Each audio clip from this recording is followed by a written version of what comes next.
இப்போ நானே பார்த்தேன்னா குண்டா தானே இருக்கேன். இப்போ எனக்கு வந்து பிளெயின் ப்ளவுஸ் போட்டோன்னா ரொம்ப பெருசாக தெரிகிற மாதிரி இருக்கும். அப்படி இல்லாமல் அங்கங்கே புட்டாஸ் அங்கங்கே ஒர்க் வந்துருந்துச்சுன்னா கொஞ்சம் அந்த இது கவர் ஆகும். யாருக்குனாலும் இந்த கலர் கட்டினா சூப்பராக இருக்குன்னா பிங்க்குங்க. பிங்க் கலர் யார் கட்டினாலும் சூப்பராக இருக்கும். நான் கொஞ்சம் மாடர்னாக எலிகெண்ட்டாக தெரியும்னா ஸ்லீவ்லெஸ் ப்ளவுஸ் நிறைய பிள்ளைங்க போட்டும் இருப்பாங்க. அப்புறம் பிளாக் கலர்லேயே பட்டு சேலைங்க, சான்ஸே இல்லை. இன்னொரு கலர் ரீசெண்டான கலர் வந்து இது ரீசெண்டானா அது ஒரு 4 இயர்ஸாக ரன்னிங்காக தான் இருக்கும். இந்த கலர் லாவெண்டர்.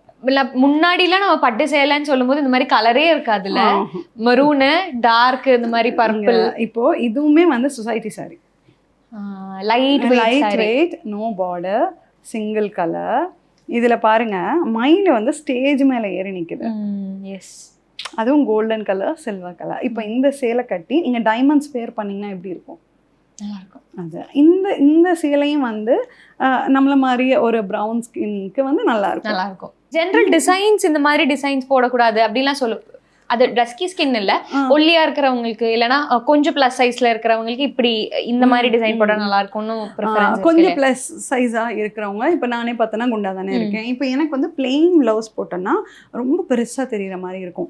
அப்படி இல்லாமல் அங்கங்கே புட்டாஸ் அங்கங்கே ஒர்க் வந்துருந்துச்சுன்னா கொஞ்சம் அந்த இது கவர் ஆகும். ஓகே. இப்போ சேலையும் பார்த்தோன்னா இதே சாரி வந்து நான் பிளெயினாக போட்டிருந்தேன்னு வச்சுக்கோங்க, ரொம்ப பெரிய இது மாதிரி இருக்கும். அதை கச்சா டிசைன் வந்து இருந்துச்சுன்னு வச்சுக்கோங்க. அப்போ வந்து ஓகே எல்லாமே ஃபில் ஆயிடுச்சு, அப்போ ஒல்லியாக இருக்காங்க போல நினச்சிப்பாங்க. ஓகே.